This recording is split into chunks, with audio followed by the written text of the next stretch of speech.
আমার গত সমস্ত ভিডিও দেখে অনেক প্রশ্নই আসছে, যে বারবারই একই প্রশ্ন বেশি আসছে যে আমার বাচ্চার নড়াচড়া আমি কম পাচ্ছি এবং কোন সময় কতটুকু নড়বে সেটা নিয়ে আমি অনেক দুশ্চিন্তার মধ্যে আছি।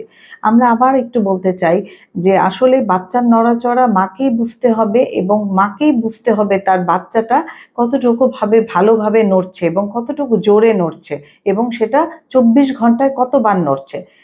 এখন প্রথমে ভাগ করব ৩ ভাগে। প্রথম trimester, middle trimester, third trimester. তো প্রথম ট্রাইমেস্টারে কিন্তু আমরা বাচ্চার নড়াচড়ার ব্যাপারে কোনো ধরনের গাইডলাইন আপনাদেরকে দেই না। দ্বিতীয় ট্রাইমেস্টারে সাধারণত যারা প্রথম গর্ভবতী তারা ৫ মাস ৫.৫ মাসের আগে নড়াচড়াই পাবেন না এবং সেটা বোঝার চেষ্টা করাও দরকার নেই। যদি আপনি বুঝেন খুব ভালো। কারণ যদি আপনি বুঝেন তারপর যখন আপনি নড়াচড়াটা রেগুলার মেনটেন করতে যান, আপনি কিন্তু প্যানিক হয়ে যান যে আমি কিন্তু নড়াচড়া পাচ্ছি না। আমি সেই ক্ষেত্রে বলবো দুশ্চিন্তা করার কিছু নেই। আপনি রেস্ট করেন, আপনি একটু চিনিযুক্ত খাবার অথবা আপনার যে ডেইলি আপনার যে খাদ্যাভ্যাসের ওই সময়কার খাদ্য সেটা খেয়ে আপনি একটু বাঁ দিকে কাত হয়ে একটু চুপ করে শুয়ে থাকার চেষ্টা করেন এবং একটা ডায়েরি মেনটেন করেন, যতবার নড়ছে ততবার একটা করে সেখানে রাইট চিহ্ন দেন। তাহলে আপনি ২৪ ঘন্টায় আপনার কতবার নড়ছে আপনি সেটা কাউন্ট করতে পারছেন। সেই নড়াচড়াটা যদি ১০ থেকে ৮ বার বা ১০ থেকে ১২ বার হয় তাহলে খুবই স্বাভাবিক, এটা নিয়ে অরিড হবেন না।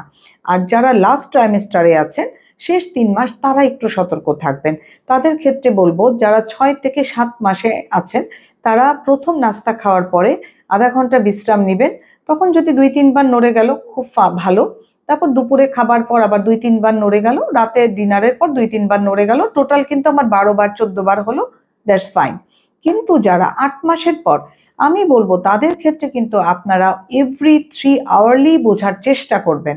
কারণ তখনই আপনি বুঝতে পারবেন যে আপনার বাচ্চাটা কোনো কষ্টে আছে কিনা, কতবার নড়ছে, এবং সেই নড়াচড়া যদি কম হয় তখন আপনি খাওয়া দাওয়া করে বিশ্রাম নিয়ে বাঁ দিকে লেফট ল্যাটারাল পজিশন নেওয়ার পরও যদি আপনার বাচ্চা ১ ঘন্টা হয়ে গেল নড়ছে না, আপনি অবশ্যই আপনার বিশেষজ্ঞ ডাক্তারের পরামর্শ নেবেন অথবা পাশে কোনো হসপিটালে গিয়ে আপনি আপনার স্বাস্থ্যসেবা কেন্দ্রে গিয়ে আপনি অক্সিজেন নিতে পারেন।